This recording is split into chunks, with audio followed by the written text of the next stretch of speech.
मिठा नाम यहोवा दा मेरे दिल विच बस जावे। यीशु राजा दे खजानियां तो। सबको जय मसीह की। प्रभु यीशु मसीह का पवित्र शब्द का दिन है और प्रभु का धन्यवाद करते हैं कि प्रभु ने अपने पवित्र शब्द के दिन हम सबों को यहाँ पर एकत्रित किया।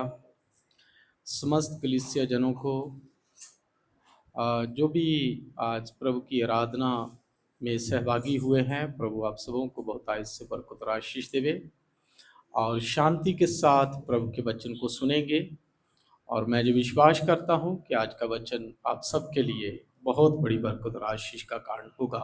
सो आइए हम प्रार्थना के साथ प्रभु के वचनों के भेदों को हम लोग जानेंगे और समझेंगे। दुआ करेंगे। सेनाओं के यहोवा तेरे प्रिय पुत्र प्रभु यीशु मसीह को कोटि कोटि धन्यवाद, जिसके माध्यम से उद्धार इस जगत में आया। हे प्रभु यीशु मसीह, तेरा धन्यवाद करते हैं, तेरी महिमा और तेरी स्तुति करते हैं कि हमने तुझे नहीं खोजा पर उद्धार चल करके हमारे तक पहुंचा।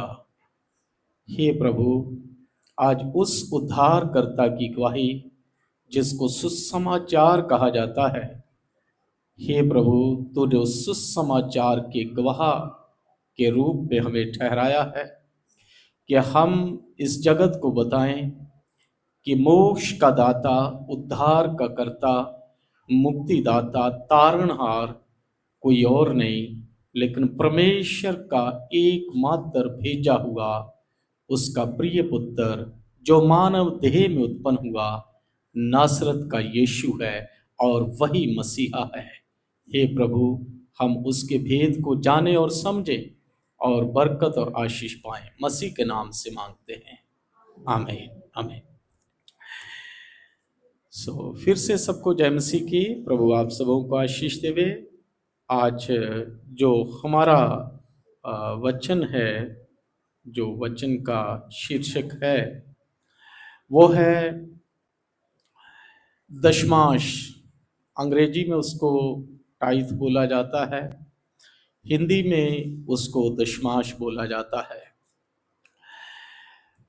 परमेश्वर ने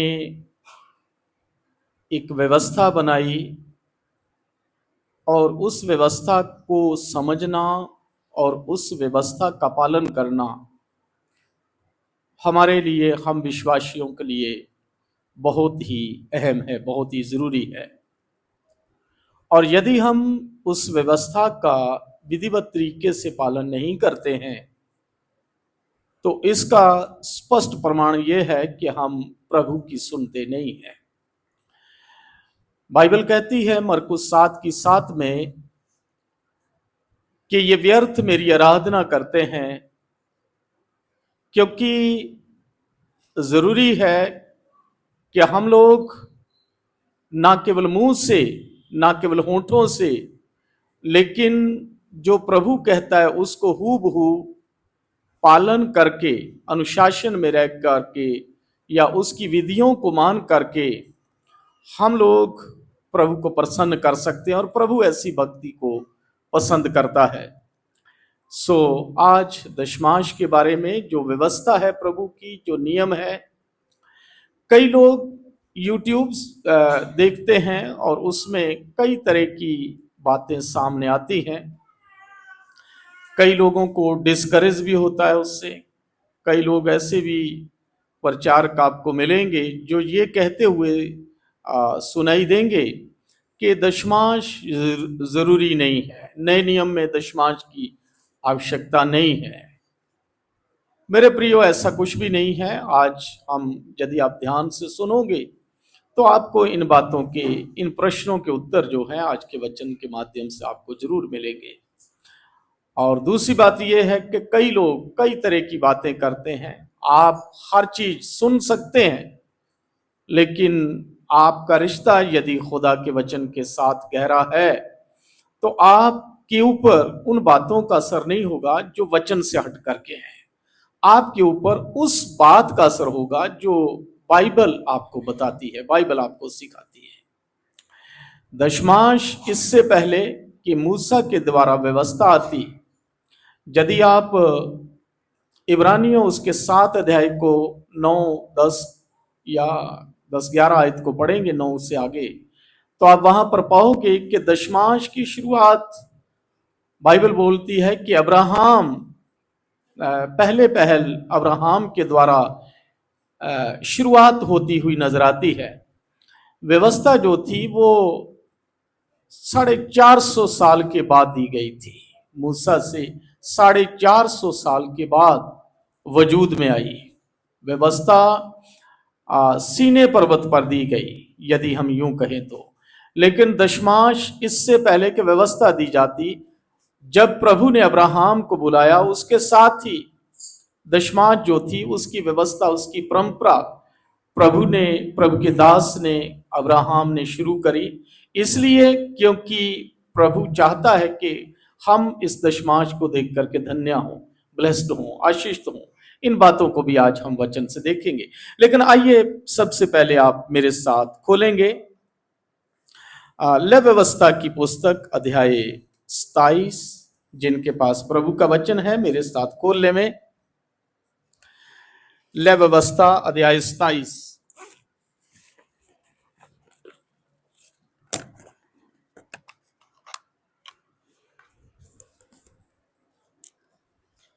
और उसके 30 वचन को कोई जना भी पढ़ेगा। लेव व्यवस्था आखिरी अध्याय है बाइबल का, अपना लेव व्यवस्था का 27 अध्याय आखिरी अध्याय।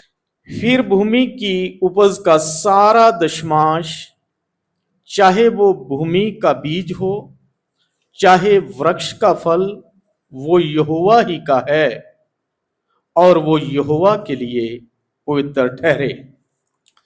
मेरे प्रिय, आप ध्यान से सुने। मैं नहीं समझता हूं कि ये वचन जो है वो इसमें कुछ समझना या इसको जानना या इसको समझ पाना कोई कठिन है। ये कोई दानियल की या प्रकाशित वाक्य की भविष्यवाणी के जैसा पेचीदा नहीं है।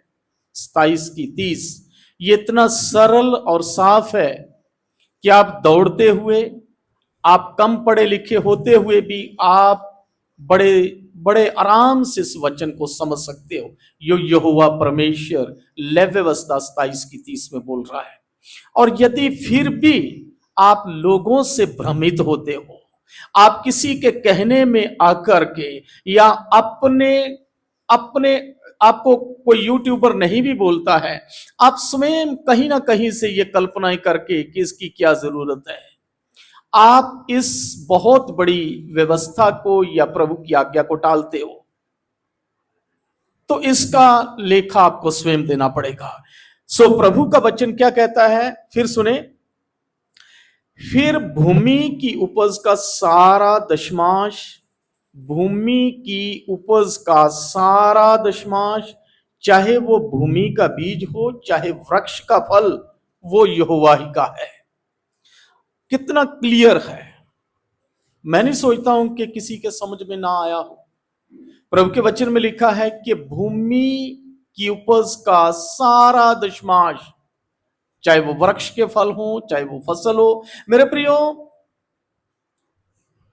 पुराने जमाने में जो इनकम या कमाई के स्रोत होते थे वो भेड़ बकरियां या फिर फसल होती थी। आज हो सकता है सिटी में रहने वाले फसल नहीं करते हों, उनके पास जमीन ना हो, वो भेड़ बकरियां ना पालते हों, उनके अपने वृक्ष ना हो, तो ये कहकर आप अपने आप को इससे अलग नहीं कर सकते कि हमारी कौन सी फसल है या हमारी कौन सी भेड़ बकरियां हैं। ये तो वचन उनके लिए है जो भेड़ बकरियां पालते हैं या फसल की उपज जिनकी होती है, जिनके पास खेत खलियान है, ये वचन उनके लिए है। मेरे प्रियो, ये उस समय उनकी इनकम का स्रोत जो था, अपना घर बार, अपना परिवार चलाने के लिए जो स्रोत थे, वो भेड़ बकरियां या फिर खेती की फसल हुआ करती थी। लेकिन आज हमारी जो इनकम के स्रोत हैं वो उससे भिन्न हो सकते हैं, उससे फर्क हो सकते हैं।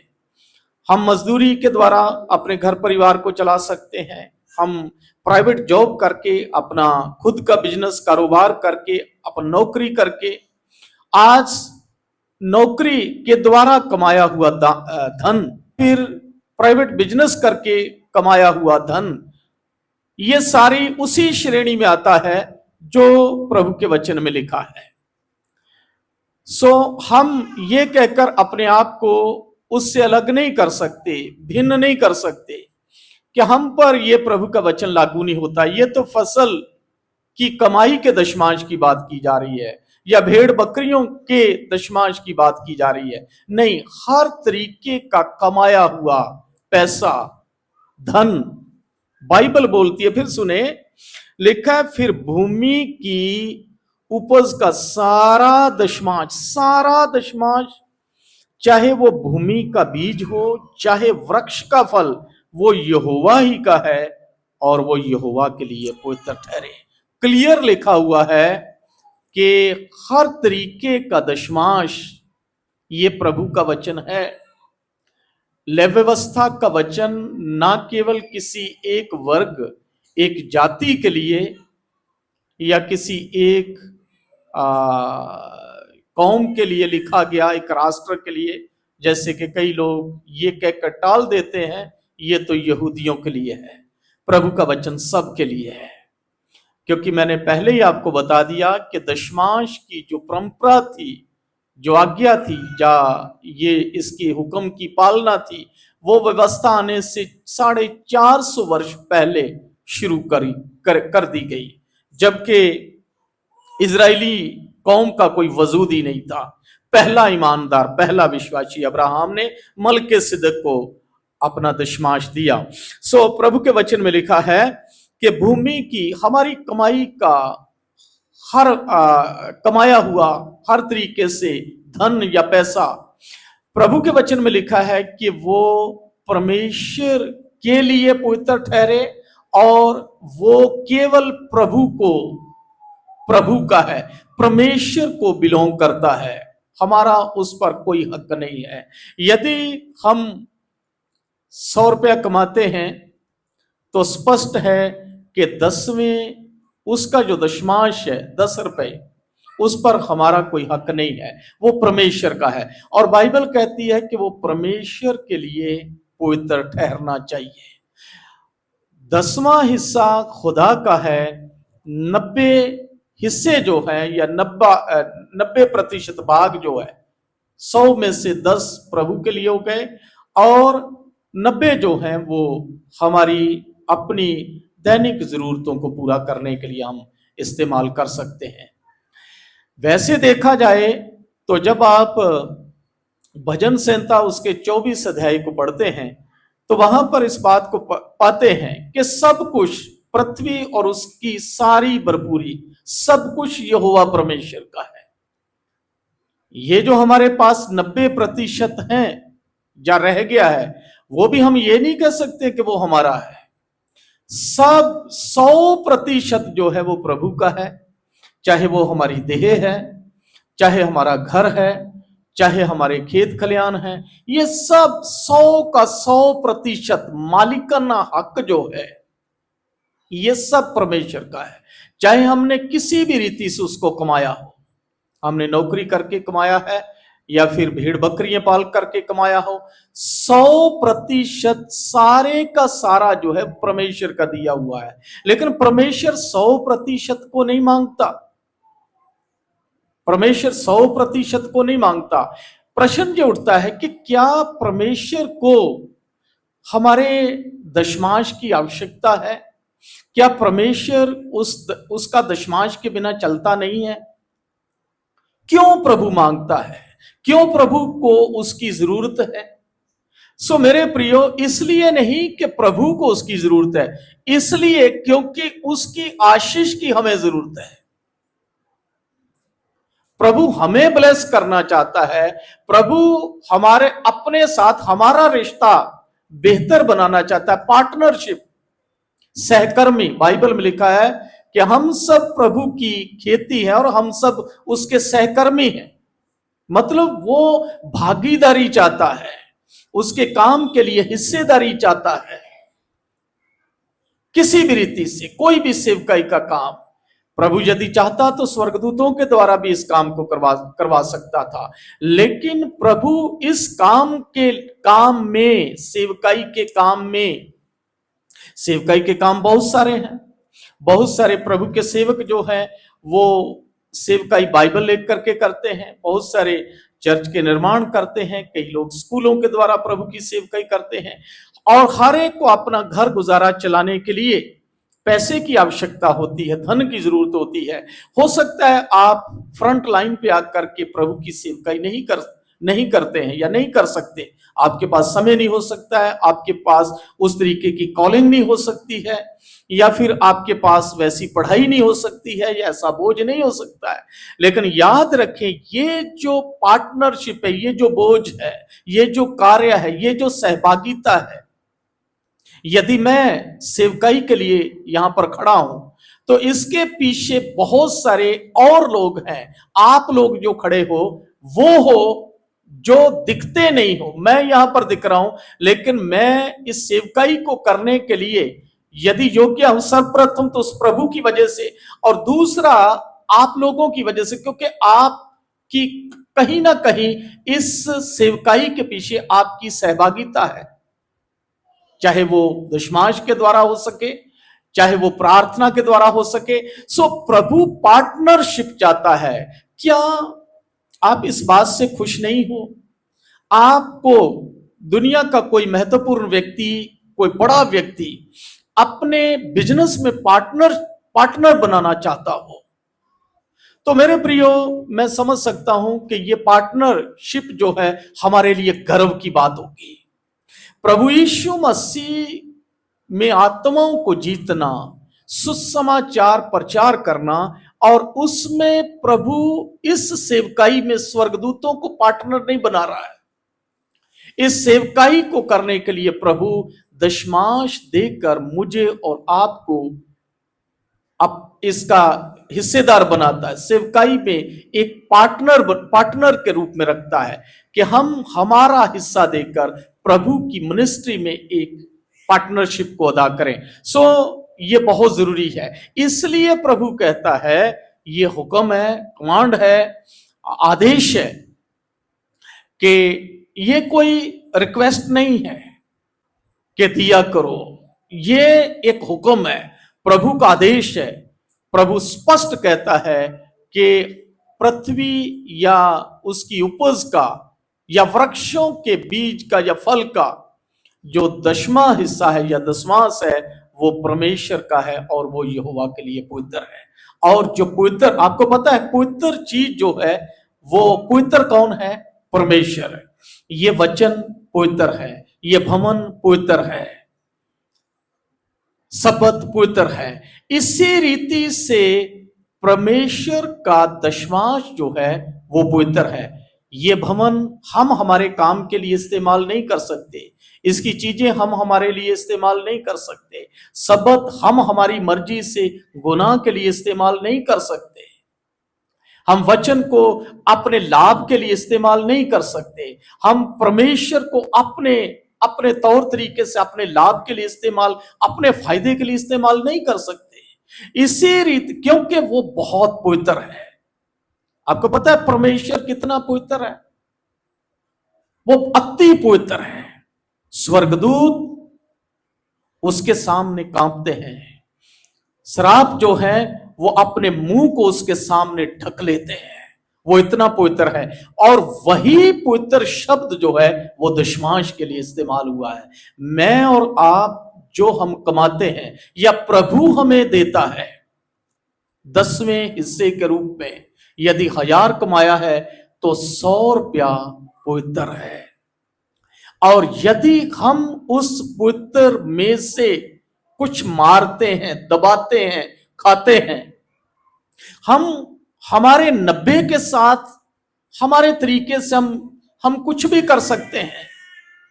आप चाहो तो उसकी गाड़ी ले लो, आप चाहो उसको किसी और रीति से घर बनाने में आप लगा सकते हो, बच्चों की पढ़ाई के लिए लगा सकते हो। लेकिन जो 10वां हिस्सा है वो इतना सेक्रेड, इतना पवित्र है कि मैं और आप, बाइबल में लिखा है, वो प्रभु के लिए अलग हो जाए। उसमें मेरा और आपका कुछ नहीं है। वो प्रभु की सेवकाई में मेरी और आपकी एक हिस्सेदारी, एक साझेदारी है, एक पार्टनरशिप है। और उस पार्टनरशिप है, यहीं पर ही हमारी ईमानदारी जो है वो प्रभु देखता है। आइए इसी के साथ एक वचन और हम खोलेंगे, को आप लोग खोलें मेरे साथ प्रभु के वचन में से व्यवस्था विवरण की पुस्तक अध्याय 14, 22 आयत इसकी मैं पढ़ूंगा। लिखा है, बीज की सारी उपज में से जो प्रति वर्ष खेत में उपजे उसका दशमांश अवश्य अलग करके रखना। फिर सुने इस आयत को, बीज की सारी उपज में से जो प्रति वर्ष खेत में उपजे उसका दशमांश अवश्य अलग करके रखना। अलग, वो 90% में मिक्स नहीं होना चाहिए। हालेलुया। बहुत ध्यान से सुने इस वचन को। बाइबल में लिखा है वो तेरे 90% के साथ या तेरे दैनिक काम या तेरी जरूरतों में वो मिक्स ना हो, वो अलग हो, वो सेपरेट हो। वो प्रभु के लिए है, वो पवित्र है, वो यहोवा का है, वो तेरा नहीं है। उसको अलग कर दे और प्रभु के हिस्से को अलग कर दे और अपने 90% को अलग कर दे। प्रभु 90% नहीं चाहता है, प्रभु 10% चाहता है। हां, एक चीज और, प्रभु का भाग जो है वो 10 का 11 हो सकता है। दशमांश का बढ़ाकर 11%, 15%, 20%, 20% भी हो सकता है, जबकि वो 10 का 9.25 नहीं हो सकता। प्रभु उसमें कभी भी समझौता नहीं करेगा। प्रभु नहीं चाहता है कि वो 10 का 9.25 हो। ऐसे भी लोग सुने गए, ऐसे भी लोग इस दुनिया में गवाह हैं जिन्होंने 10% से बढ़ा करके 90% प्रभु के लिए कर दिया। प्रभु ने इतना उनको ब्लेस किया, इतना आशीष किया उनको।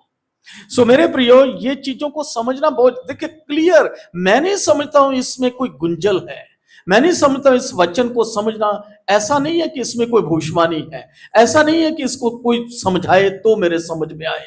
ये इतना क्लियर लिखा है, आप देखिए कितना बढ़िया है, कितना साफ लिखा है। बीज की सारी उपज में से, बीज की सारी उपज में से। मैं फिर कहता हूं कि हर इंसान किसान नहीं है। संसार की रीति से हमारे पास हो सकता है खेत खलियान ना हो, लेकिन हमारा कमाया हुआ धन जिस भी खेत में से आता है, जिस भी तरीके से आता है, चाहे वो नौकरी रूपी खेत में से हो, चाहे वो दुकान रूपी खेत में से हो। दुकान हमारे लिए वो एक खेत है, नौकरी हमारे लिए खेत है, हमारे पशु हमारे लिए खेत है। तो इस रीति से हम उसको समझ सकते हैं। लेकिन बाइबल कहती है कि इनकम किसी भी रूप में हो, लेकिन उस इनकम का जो 1/10 है, कलीसिया ध्यान से सुने इस बात को, वो यहोवा परमेश्वर का है। और बाइबल कहती है कि उसको अलग कर दिया जाए, अलग कर दिया जाए। क्यों कहती है अलग कर दिया जाए? क्यों प्रभु ऐसा करने के लिए कहता है? आइए हम मलाकी उसके 3 अध्याय को खोलेंगे। बाइबल का पुराने नियम का सबसे आखिरी पुस्तक है मलाकी, अध्याय 3 की 10वीं आयत को मैं आपके सामने पढ़ूंगा। यह लिखा है, सारे दशमांश भंडार में ले आओ। कहां ले आओ? भंडार में। भंडार गृह कौन सा है? भंडार एक होता है और वो हमारा घर नहीं है, वो परमेश्वर का भवन है, ये चर्च है। दशमांश कहां आने चाहिए? परमेश्वर के भंडार गृह में, प्रभु की वेदी पर, प्रभु के भवन में। आपको पता है पुराने नियम में लोग पुराने समय में दशमांश कहाँ लाया करते थे? चर्च में, भवन में, प्रभु के घर में। ये प्रभु का जो है वो भवन है या भंडार है। लिखा है कि सारे दशमांश भंडार में ले आओ कि मेरे भवन में भोजन वस्तु रहे। और सेनाओं का यहोवा ये कहता है कि ऐसा करके मुझे परखो कि मैं आकाश के झरोखे तुम्हारे लिए खोलकर तुम्हारे ऊपर अपरंपार आशीष की वर्षा करता हूं कि नहीं। अपरंपार का मतलब समझते हो? यदि आम भाषा में कहा जाए तो रेल पेल हो जाना, रेलम पेल मतलब डुलता हुआ, ऐसा मतलब जिसको संभालना भारी पड़ जाए, हमारे वश से बाहर, हमारी कल्पना से परे, अपरंपार। जैसे मतलब आज के जमाने में कहते हैं ना कि बादल फट गए। बारिश की तो चलो एक लिमिट होती है, लेकिन बादल ही फट जाए तो इस तरीके की आशीष, अपरंपार आशीष की वर्षा के बारे में प्रभु का वचन कहता है। कब आएगी? लिखा है कि यदि हम ईमानदारी के साथ अपने दशमांश को, अपने 10वें हिस्से को, आप दिन का 300 रुपया कमाते हैं, आपका दशमांश 30 रुपये बनता है। दूसरा आदमी 1000 रुपया कमाता है, उसका दिन का 100 रुपया बनेगा। आपको प्रभु उसी लेवल से ही आशीष देगा जो 1000 रुपये में 100 रुपया देने वाला है को ब्लेस कर रहा है। आपकी आशीष जो है वो इस बात पर निर्भर करती है, पैसे पर निर्भर नहीं करती, लेकिन उसके दिए गए भाग पर, 10वें हिस्से पर निर्भर करती है। एक आदमी 10,000 कमा करके 1000 देता है, एक आदमी 100 रुपया कमा कर 10 रुपये देता है। आशीष सेम है, उसमें ऐसा नहीं है कि जिसके पास 10,000 है उसने 1000 दिया तो उसको ज्यादा आशीष मिलेगी। नहीं, 100 कमाकर 10 देने वाले को भी उतनी, क्योंकि पैमाना सबके लिए बराबर है। बाइबल में लिखा है कि अपने सारे दशमांश मेरे भंडार में ले आओ कि मेरे भवन में भोजन वस्तु रहे। और आगे लिखा है, ऐसा करके तुम मुझे परखो कि मैं तुम्हारे लिए आकाश के झरोखे, आकाश की खिड़कियां, स्वर्ग की बारिश, स्वर्गीय आशीष की बारिश इतनी करूंगा कि तुम्हें संसार में रहते हुए किसी भी बलि वस्तु की घटी ना रहेगी। परखने के लिए प्रभु, हालांकि बाइबल में लिखा है कि तुम अपने परमेश्वर की परीक्षा ना करना, लेकिन यहां पर प्रभु का वचन कहता है कि ऐसा करके तुम मुझे परखो।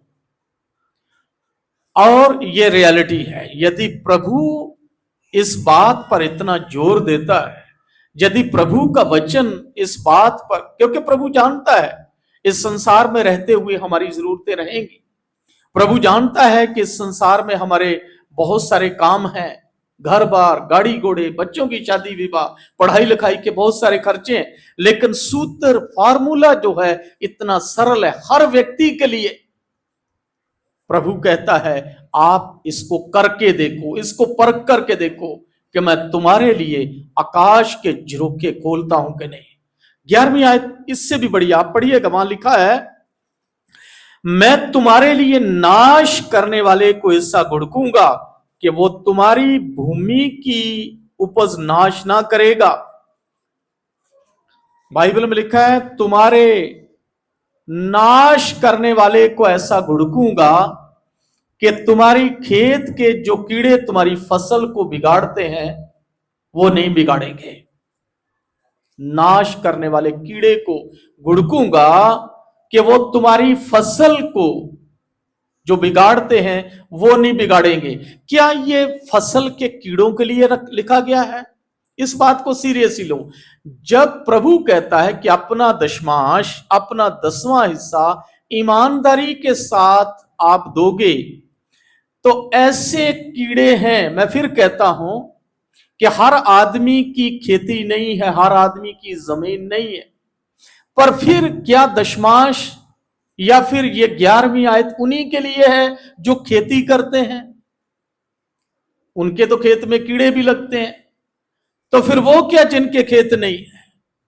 तो फिर प्रभु यदि नहीं है खेत तो कौन से कीड़े की बात कर रहा है?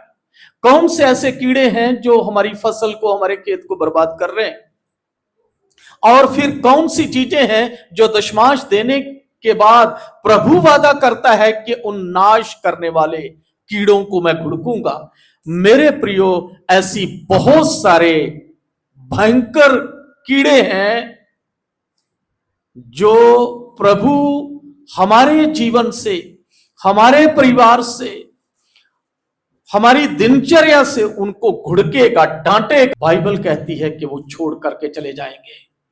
चाहे वो बीमारी का कीड़ा हो जिसने हमारी उपज को खा लिया, हमने कमाया तो बहुत, लेकिन बीमारी रूपी कीड़े ने, कैंसर रूपी कीड़े ने, कर्ज रूपी कीड़े ने हमें उठने नहीं दिया। ऐसे कीड़े ने हमें खा लिया कि जिंदगी भर हम कोर्ट कचहरियों में कमाया तो बहुत, लेकिन वहीं बढ़ते बढ़ते खत्म हो गए। कमाया तो बहुत, लेकिन एक ऐसा कीड़ा हमारे घर में लग गया कि हमारे बच्चे जो हैं वो सेट ही नहीं हो पाए, या फिर उसको उजाड़ते रहे, बर्बाद हो गया। फसल आप देखते हैं कि किसान की फसल को पिछले समय में एक टिड्डी दल आया था। बहुत बढ़िया फसल हुई किसानों की, खेतों में फसल लहलहा रही थी, और पता नहीं कहां से एक टिड्डी दल आया जो पूरे के पूरे खेतों में, एरिए में छा गया। जिस खेत में बैठता सब कुछ हरियाली चट कर जाता। किसान कुछ नहीं कर सके। बहुत उन्होंने अपने उपाय किए, डिब्बे भी खटखटाए, या फिर कई चीजें और उन्होंने अपने तरीके से करी, लेकिन उस टिड्डी दल को वो रोक नहीं सके। लेकिन सेनाओं का यहोवा परमेश्वर यहां वादा करता है, ये वचन कानों की खुजली करने के लिए नहीं है कि आपको अच्छा लगे। ये वचन प्रैक्टिकली प्रभु कहता है, इसको देख करके देखना। वो कीड़े जो आपके जीवन को बर्बाद कर रहे हैं, वो कीड़े जो आपकी कमाई को खा रहे हैं, वो रोग, वो कर्ज, वो परेशानियां जिन्होंने आपको, आपके घर गृहस्थी को बिगाड़ के उजाड़ करके रख दिया है। आज आपके पास कुछ भी नहीं है। आज आपकी स्थिति पहले से बद से बदतर हो गई है। इस फॉर्मूले को आप करिए जो यहोवा परमेश्वर आपको देता है। कहीं आप प्रभु के दशमांश को चोरी तो नहीं कर रहे? कहीं आप थोड़ा सा देकर, क्या प्रभु को ये थोड़ा सा देकर आप सेटिस्फाई हो जाते हो कि मैंने प्रभु को पूरा दे दिया है? याद रखें, प्रभु आपसे और मेरे से हिसाब मांगेगा, क्योंकि हम कितने भी प्रार्थनावादी हैं, दुआ करने वाले हैं, लेकिन यदि बाइबल बोलती है कि ये दशमांश पवित्र है और आप पवित्र चीज के साथ धोखा कर रहे हैं, उस पवित्र चीज को गलत जगह पर इस्तेमाल कर रहे हैं, आप प्रभु की आशीष से वंचित है। उस आशीष को आप रिसीव नहीं कर सकते, चाहे आप कोई भी क्यों ना हो। इसलिए यह बात हर व्यक्ति के लिए बराबर लागू होती है, चाहे वो 100 रुपया कमाता है, चाहे 1000 कमाता है, चाहे उसकी महीने की इनकम 40,000 है, चाहे उसकी महीने की इनकम 4000 है। ये वचन जिंदा वचन है। ये वो वचन है जो प्रैक्टिकली करके इन चीजों को रिसीव, ब्लेसिंग को रिसीव करने की जरूरत रखते हैं। और ऐसे अनेकों लोग कलीसिया में गवाही देते हैं कि कैसे उनके दिन बदल गए। सो मेरे प्रियो, ये वचन प्रभु के वचन में कहता है कि मैं नाश करने वाले को घुड़कूंगा। तो वो खेत खलियान के बीजों को या उस टिड्डी दल को हटाने के लिए मात्र नहीं कहता है। प्रभु का वचन ऐसी कीड़ों के लिए जो आपकी किसी भी रीति से, रोग के रूप में हो, नशे के रूप में हो। आज एक जन गवाही दे रहा था खानमीन चर्च में, कह रहा था कि मेरी ऐसी स्थिति थी कि मैं जब प्रभु में नहीं था या था, और उसके बाद भी बहुत पैसा आता था, लेकिन कहीं पता नहीं चलता था। आज थोड़ा कमाता हूं, लेकिन उस बड़ी वफादारी के साथ उसको टच भी नहीं करता, उसको अलग रख देता हूं। और प्रभु ने उस थोड़े में से इतनी ब्लेसिंग दी है, इतनी आशीष दी है कि वही बात अपरंपार आशीष, वो कह रहा रेलम पेल हो गई, प्रभु ने किसी भली वस्तु की घटी नहीं रहने दी। सो मेरे प्रियो, ये चीजें जानना हमारे लिए बहुत जरूरी है। ना केवल, अच्छा, बहुत सारे लोग फिर वही बात कि ये तो पुराने नियम की थी। आइए हम एक वचन, मैं चाहता हूं कि प्रभु के वचन से आप खोलेंगे मेरे साथ मत्ती सुसमाचार उसका 23 अध्याय।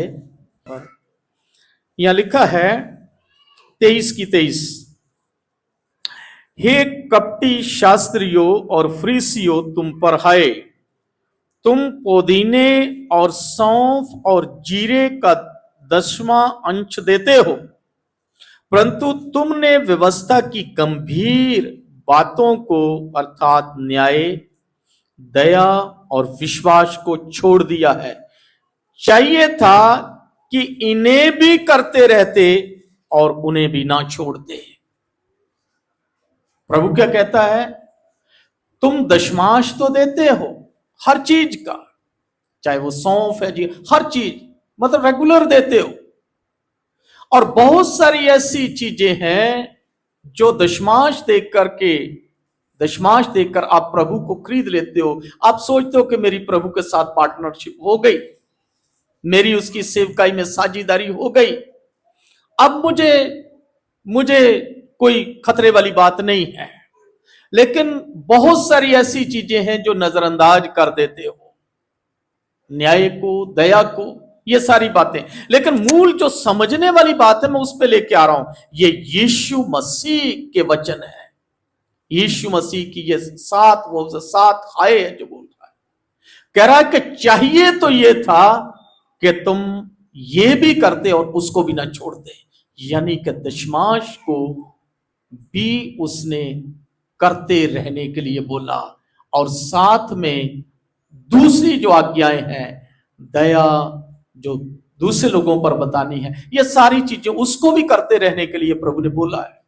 सो मेरे प्रियो, प्रभु के वचन में लिखा है कि ना केवल पुराने नियम में पर नए नियम में भी प्रभु यीशु मसीह कहता है कि तुम दशमांश को भी करते रहो, या देना जरूरी है। सो इसलिए उन लोगों की बातों पर चित्त ना लगाएं।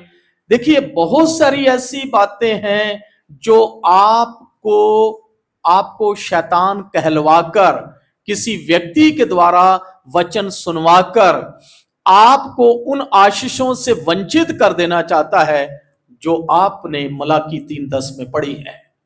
वहां लिखा है कि अपने दशमांश मेरे भंडार में ले आओ, और उसमें है कि ऐसा करके तुम मुझे परखो कि मैं तुम पर आशीष की वर्षा करता। ये उसके साथ प्रतिज्ञा है, ये वादा है। पर यदि हम नहीं करते तो ये प्रतिज्ञा भी फिर हमारे जीवन में पूरी नहीं होती। अपरंपार आशीष की वर्षा की शैतान नहीं चाहता है कि प्रभु की प्रतिज्ञाएं आपके जीवन में पूरी हों। इसलिए वो किसी भी, आप सहजता से किसी के भी वचन का शिकार हो जाते हैं, या फिर आपकी अपनी जरूरतों के सामने आप हथियार डाल देते हैं, आप समझौता कर लेते हो, और आप जो अलग किया गया हिस्सा है उसको अपने काम के लिए, उस पवित्र भाग को, मैं फिर कह रहा हूं कि जब पवित्र शब्द आया है, आपको पता है इस दुनिया में कोई मनुष्य पवित्र नहीं है। आपको पता है इस दुनिया का कोई संत तक कोई पवित्र नहीं है। लेकिन आपको आश्चर्य होगा कि टाइथ जो है, दशमांश जो है, बाइबल उसको पवित्र कहती है। हालेलुया, दशमांश पवित्र है। और वो पवित्र, हम प्रभु के साथ पार्टनरशिप कर रहे हैं उस पवित्र हिस्से को लेकर के। देखिए मेरे प्रियो, ये मैं फिर बार बार कह रहा हूं, ये वचन जो है ये प्रैक्टिकली करने के लिए, इसको सुन करके कानों के पीछे डालने वाली बात नहीं, इसको करो, हम सब इसको करें, क्योंकि प्रभु कहता है कैसा करने से मैं उन उन उन बर्बाद करने वाले कीड़ों को, उन आदतों को तेरी जिंदगी से, तेरे बच्चों की जिंदगी से, तेरे पैसे से, खेत से, कल्याण से मैं ऐसा घुड़कूंगा, ऐसा डांटूंगा कि वो बीमारी के कीड़े तेरे परिवार को छोड़ के चले जाएंगे। तेरा बहुत बड़ा कमाया हुआ भाग जो बीमारी में जा रहा है, पुलिस थानों में जा रहा है, कोर्ट कचहरियों में जा रहा है, नाजायज जा रहा है, जिसका कोई तुक ही नहीं है, कहां आया किधर को चला गया। लोग कहते हैं कमाते तो बहुत है, बचता ही नहीं है, पता नहीं कहां को जाता है। प्रभु बुद्धि देगा, समझ देगा। सो इसलिए इन बातों को जानना बहुत। एक आयत में और पढ़ूंगा, क्योंकि कई बार हम इन चीजों को समझते नहीं है, विशेष करके हम जो गांव से आते हैं, कई बार हम किसी एक भाग को देखकर हम सोचते हैं कि शायद हमने इसको दशमांश को दे दिया है। नीति वचन उसका 3 अध्याय को अपनी संपत्ति के द्वारा और अपनी भूमि की सारी पहली उपज दे देकर यहोवा की प्रतिष्ठा करना। संपत्ति के द्वारा और अपनी भूमि की सारी पहली उपज दे दे करके यहोवा की प्रतिष्ठा। प्रतिष्ठा बहुत ऊंचा शब्द है, बहुत सम्मानजनक शब्द है, बहुत एक पवित्रताई के साथ लिया जाने वाला नाम प्रतिष्ठा। प्रतिष्ठ जो है वो यहोवा है, अति सम्मानित, सम्मान के योग्य, इज्जत के योग्य, इज्जतदार नाम जो है वो यहोवा का है, उसके प्रिय पुत्र प्रभु यीशु मसीह का है। और उस अति प्रिय, अति सम्मानित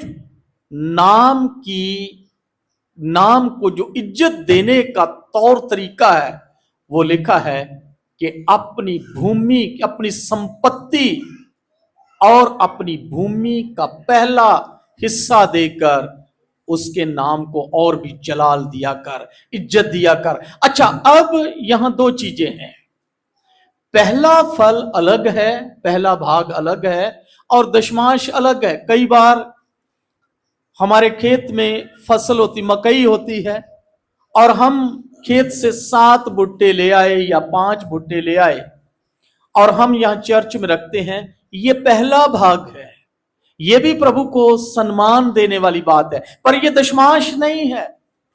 कई बार कई लोग इसी को दशमांश समझ, दशमांश अलग है, पहला भाग अलग है।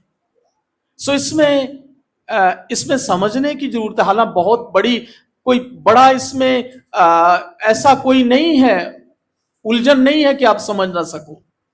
आप 7 भुट्टे देखकर उसको दशमांश में कन्वर्ट नहीं कर सकते।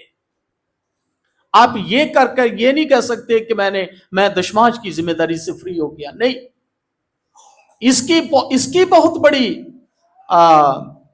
आशीष है, लेकिन संपत्ति दशमांश को बता रही है और उपज का पहला फल उन लोगों के लिए जिनके खेत खलिहान में प्रभु देता है।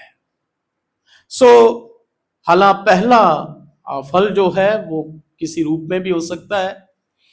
पिछले दिनों में मेरी एक प्रभु के एक दास से बात हुई, काफ़ी साल हो गए हैं, तो उन्होंने इस बात को, अभी वो रिटायर हो गए, उन्होंने इस बात को कहा कि मुझे दूसरों का तो पता नहीं है, लेकिन जब मेरी पहली नौकरी लगी थी, पहले नौकरी लगी थी गवर्नमेंट में, लेकिन मैंने ईमानदारी के साथ अपना पहला जो सैलरी थी वो कहीं इस्तेमाल नहीं करी थी। मैंने पहला हिस्सा पूरे के पूरे उस प्रभु की वेदी पर रखा था।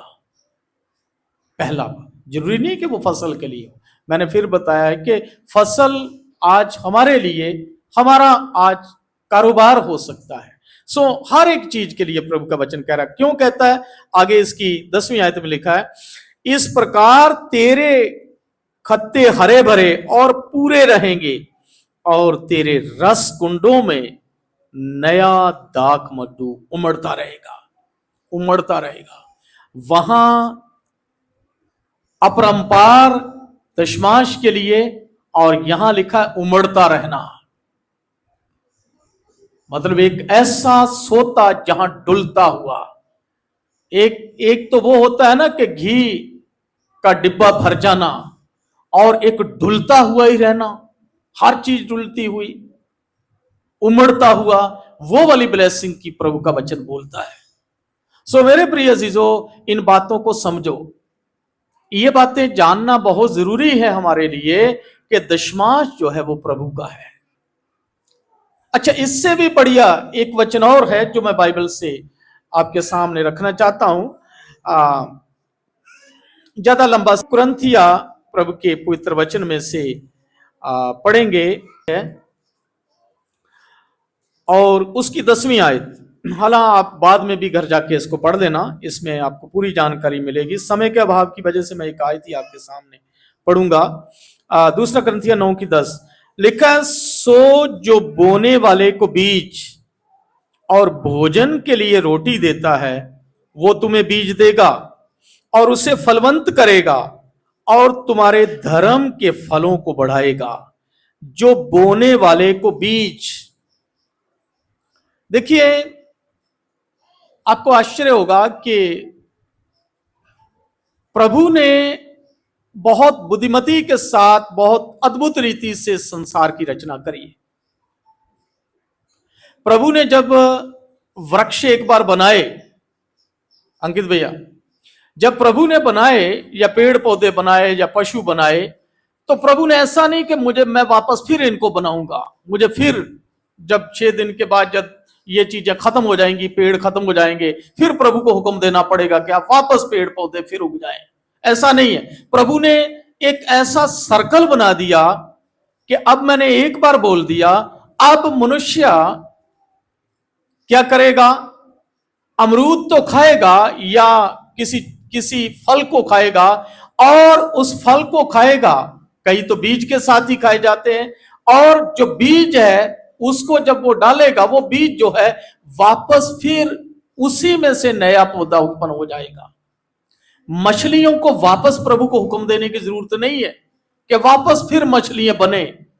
उन्हीं मछलियों में से उसने प्रजनन की ऐसी व्यवस्था ठहराई कि नया उनका वंश पैदा हो जाता है, वनस्पति का नया वंश पैदा हो जाता है। इसी रीति से प्रभु ने ये दशमांश की एक ऐसी व्यवस्था बनाई, एक ऐसा नियम बनाया। बाइबल में लिखा है कि वो बोने वाले को बीज देता है। अब यहां आपको फर्क करना होगा, बीज अलग होता है, हालांकि अनाज एक ही होता है, लेकिन बीज अलग होता है, और बाकी जो चीज होती है, बाकी अनाज जो होता है वो अलग रख दिया जाता है। क्यों? क्योंकि बीज को अवेरना पड़ता है, संभालना पड़ता है। आप कीड़ा लगे हुए बीज को अनाज के रूप में खा सकते हो, लेकिन कीड़ा लगे हुए बीज को वापस खेत में नहीं बो सकते। कि क्या बो दोगे? गेहूं को जिसको बहुत सारे दनोरे लग गए, उसमें से पूरे का पूरा गेहूं आटा बन गया, उसको धोकर खा तो सकते हो, पर यदि उसी कीड़ा लगे हुए गेहूं को सोचो कि चलो ना इसी को बीज के लिए इससे अच्छे को अपन खा लेते हैं, ये जो कीड़े लगे हुए इसको जाकर के बो देते हैं, क्या आपके खेत में से कुछ उपजेगा? नहीं। बीज जो है वो अलग है, ये दशमांश जो है वो बीज है, इसलिए ये पवित्र है, और ये बीज जो है ये उत्तम होना चाहिए। अभी वहां बाहर मैं देख रहा था, जब मैं आया था तो मोनिका जो थी वो उसके थैली में कुछ बीज थे, पता नहीं क्या क्या मैं देख रहा था उसमें से, तो वो जो बीज है वो पैक किए हुए थे, ऐसे थोड़े थोड़े करके किसी थैलियों में पैक करे हुए थे, और वो स्पेशल बीज होंगे, ऐसे नहीं होंगे कि कीड़े लगे हुए होंगे। क्यों? क्योंकि वो ऐसे बीज हैं जिनको संभाल के रखा गया था, उनको दवाइयां लगाकर, ताकि उसके द्वारा एक अच्छी फसल जो है वो तैयार हो सके। दशमांश जो लिखा है, जो बोने वाले को बीज देता है। मेरे प्रियो, मैं लास्ट में ये कहकर बंद करूंगा, यदि हम बीज ही खा जाएंगे तो क्या होगा इस संसार का।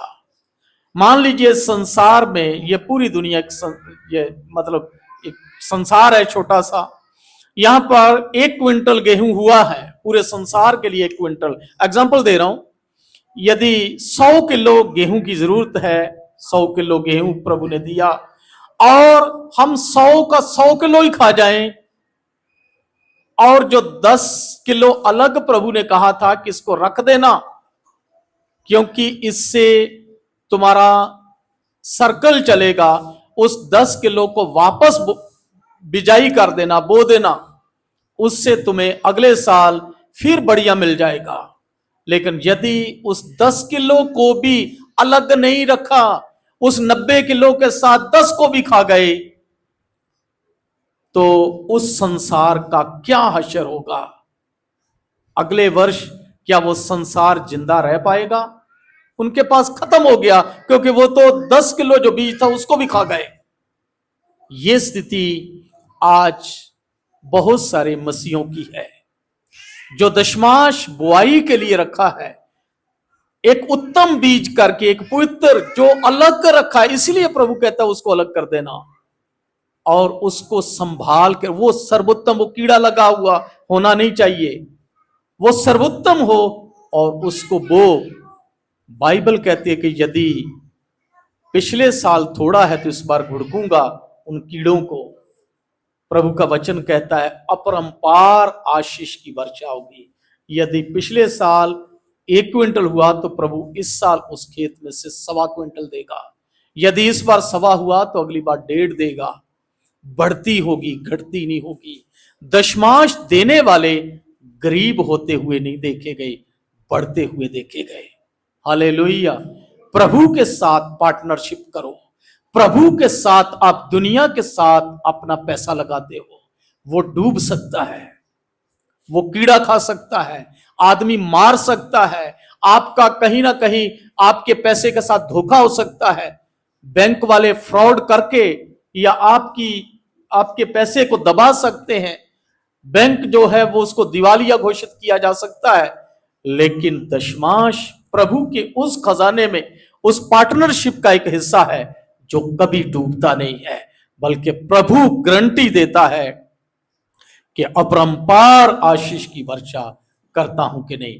प्रभु आपको आशीष दे, प्रभु आपको बरकत दे कि ये दशमांश आप ना केवल आज का वचन, दशमांश का वचन सुन करके ना केवल आप मात्र ज्ञान के लिए इसको रखो, बल्कि इसको प्रैक्टिकली करके देखो, इसको व्यवहारिकता में लाओ, अपने जीवन में इसको लागू करो, और अगले हफ्ते से आपका प्रभु के साथ जो सहयोग है, उसके साथ पार्टनरशिप है, हिस्सेदारी है, वो बिल्कुल ईमानदारी के साथ 10 की 10.25 ना हो, 10 की 10.25 हो जानी चाहिए।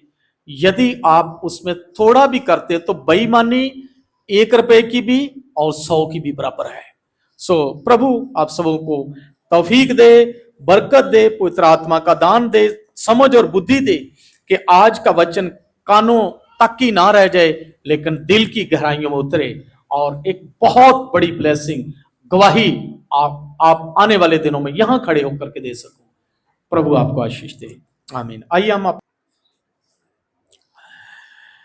स्वर्गीय सनातन सच और जिंदे पिता परमेश्वर, धन्यवाद के साथ आज की इस सुबह, इस दोपहर तेरे पवित्र शब्द के दिन तेरे पास आते हैं, प्रार्थना करते हैं प्रभु जी, जो वचन तूने आज हम लोगों को दिया और इस वचन को हम लोगों ने सुना, पिता परमेश्वर कलीसिया के लिए, हम सबों के लिए आज ये दशमांश का वचन केवल ज्ञान तक ना रहे, पर व्यवहारिकता या प्रैक्टिकली हमारी जिंदगी में लागू हो जाए।